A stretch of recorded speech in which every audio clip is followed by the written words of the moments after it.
Hello, അസ്സലാമു അലൈക്കും. ഇന്നുണ്ടാക്കാൻ പോകുന്നത് കാസർഗോഡ് സ്റ്റൈല് മുളക് കറി. അതില മുളകിലിട്ടത്. ആദ്യം ഇടിമുളകില്ലേ, വെള്ളിമുളക്, പീരിയൽ മുളക്, അതും കുറച്ച് മല്ലിയും ഇടിമല്ലി നന്നായി കഴുകിയിട്ട് മിക്സിയിൽ അരച്ചെടുക്കാം. അരിഞ്ഞതിന് ശേഷം പിന്നെ 2 വെളുത്തുള്ളി, ഒരു തക്കാളി, പിന്നെ ചെറിയ കഷ്ണം പുളി, ഉണ്ടപ്പുളി എന്ന് പറയും. പുളിയും ചെറിയൊരു കഷ്ണമാണ്, അതും കൂട്ടിയിട്ട് അതും 3 അതിലിട്ട് ചെറുതായിട്ടൊന്ന് കുറേ സമയം അരിയണ്ട, കുറച്ചൊന്ന് അരിയാം. കുറച്ചെന്ന് പറഞ്ഞാൽ ഒരു 2 മിനിറ്റ് അരച്ചെടുക്കാം.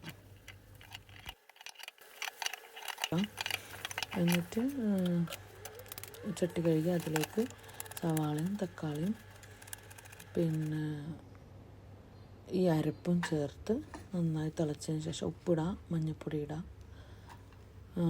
എന്നിട്ട് നന്നായി തിളച്ചതിന് ശേഷം മീൻ നന്നായി കഴുകിയിടാം. പിന്നെ എന്നിട്ട് വെളിച്ചെണ്ണയും വെളുത്തുള്ളിയും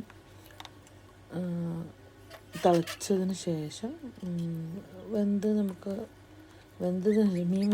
കഴിഞ്ഞിട്ട് നമ്മൾ ഗ്യാസ് ഓഫാക്കുന്ന സമയമാകുമ്പോൾ ഈ വെളിച്ചെണ്ണയും വെളുത്തുള്ളിയും മുറിച്ചിട്ട് അതിലേക്ക് മുകളിലേക്ക് ഒന്ന് ഒഴിച്ചു കൊടുക്കുക. കഴിഞ്ഞു. കറിവേപ്പില ഇടാം. അതാണ് ഇന്നത്തെ ഈ കറിയും ചോറും മാത്രമാണ്. പിന്നെ പച്ചക്കറിയൊന്നും ഉണ്ടാക്കിയില്ല. മാന്തൽ ഫ്രൈ ചെയ്തു. പിന്നെ കുറച്ച് ക്ലീനിങ് ഉണ്ടായിരുന്നു, വേസ്റ്റ് കളഞ്ഞു, കുറച്ച് ക്ലീൻ ചെയ്തു. ഇനിയും ക്ലീനിങ് ഉണ്ട്. അത് പിന്നെ നെക്സ്റ്റ് വീഡിയോയിൽ കാണിക്കാം. വീട് ഫുള്ളൊന്ന് ക്ലീൻ ചെയ്യുന്നത്.